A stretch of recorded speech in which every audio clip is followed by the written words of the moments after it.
Shalom, everyone. Today we're going to be learning in memory of the soldiers and those who fought for the state of Israel, and also your son. Thank you. Thank you. Can you say the name again, please?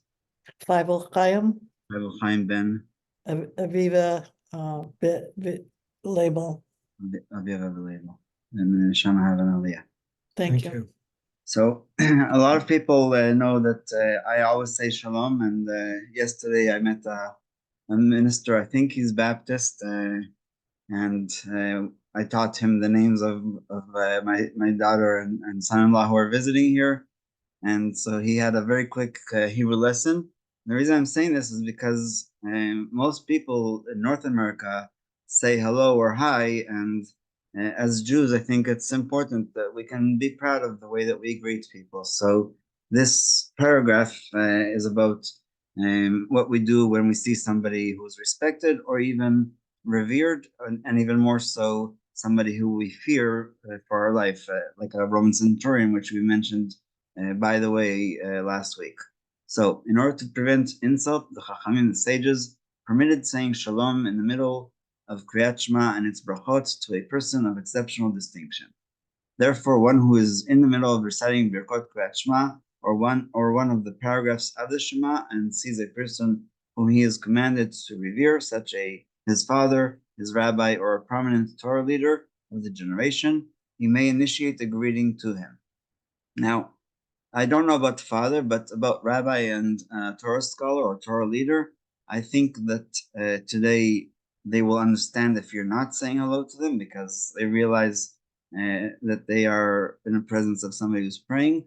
Obviously, we're not talking about a synagogue. No rabbi or father will come that late and walk deliberately by you in order for you to have to say shalom to these people. But this is just an introduction, because there's different levels of respect, of fear, etc.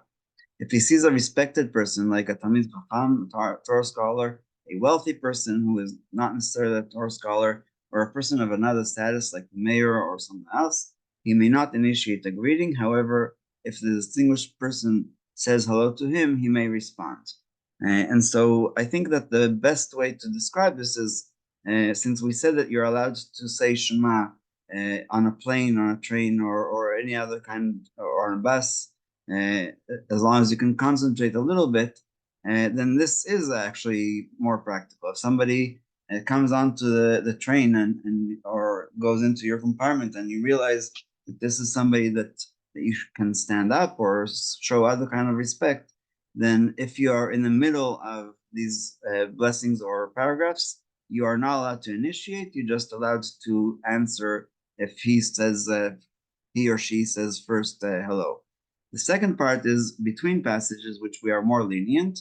If he is in between passages, meaning between brachot, the blessings, or between paragraphs, so the ruling is more lenient. In such a case, one is permitted to initiate an interruption in order to say shalom to a respected person. If he is greeted, he may respond to any person. So that's, again, a more lenient stage, which means that even if it's just somebody in the street, you're saying the Shema, and you're just walking down the street, because otherwise the time of Shema will pass or something like that, then you can respond to any person that says hello to you, even if it's a total stranger. And by the way, in Fredericton, when you ever come here, you'll see that total strangers say hello to you. Sometimes they even say good morning when it's already evening. In the middle of the verses, Shema Yisrael and Baruch Shem Kavod Malchuto, one must not interrupt unless the situation is life-threatening.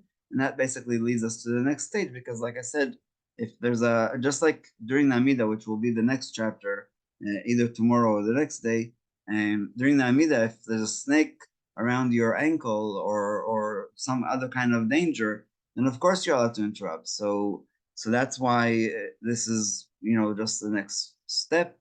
Poskim write that since it is acceptable to nowadays not to interrupt in the middle of prayer, distinguished people are not insulted when they are not greeted. That's what I was saying before about the rabbi or the father who are there and they see that somebody is davening. Therefore, no permission is granted to interrupt in the middle of Kriyat Shema and its brachot in order to address a distinguished person or a person who must be revered. However, if someone who does not understand the value of prayer, especially if it's a non-Jewish person who happens to see you and either recognizes you or expects you to respect them, then approaches the person praying, and if not, answering him will likely cause insult or other harm, it is permitted to initiate a greeting to them. Similarly, a Baal Teshuvah whose parents do not understand the value of their prayer is permitted to say shalom to them and nothing more. And then they could just signal with their fingers that, in 5 minutes I'll talk to you or whatever. The person is allowed to interrupt by talking in the middle of Kriyat Shema and its brachot in order to prevent himself from bodily harm or monetary loss, although it is preferable, if possible, to finish the paragraph or bracha that you are saying. This is a general rule. Likewise, a rabbi who received an urgent question is allowed to reply between paragraphs and brachot. And so today, with everything with being emails and texts, if a rabbi forgot to turn off their phone or put it in flight mode, then that's also the same idea. One who is reciting Kriyat Shema and its brachot should stand if a Talmid Chacham passes in front of him. However, while accepting the yoke of heaven in the verse Shema and Baruch Shem, one may not get up. Again, it's showing basically an insult to God, that you're respecting this person more than you're respecting God. That's the simple and logical explanation for this. There is an opinion that if it is preferable not to stand at all while reciting the Shema, and that's based on just the idea that this way you can concentrate and not even look at who's passing by you, even if you are on a plane or train or whatever. One who sees his friend committing a sin should signal to him in order to stop him. However, if his friend does not take the hint, he must interrupt Kriyat Shema and its brachot to tell him to stop transgressing. For if the Chachamim permitted the interruption of Kriyat Shema and its brachot for the respect of a human being, all the more so for the respect of heaven. Again, that idea of comparing the respect of heaven to the respect of people. And last but not least, and this will also be when we talk about the Amidah, because it's very practical, especially in larger Jewish communities.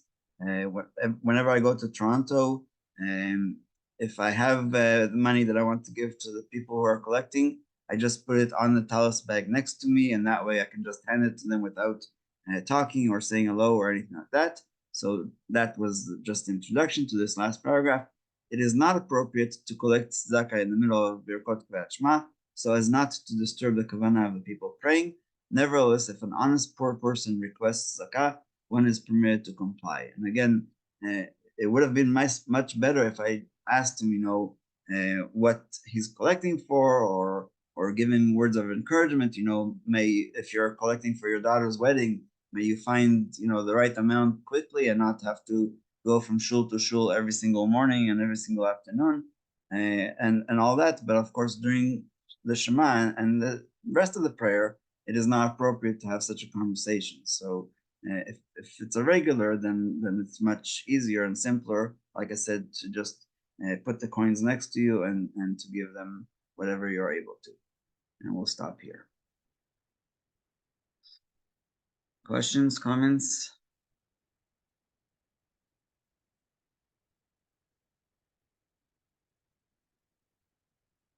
Okay, so happy Yom Ha'atzmaut, everybody. Thank you very much. Same. Yeah, Thank you.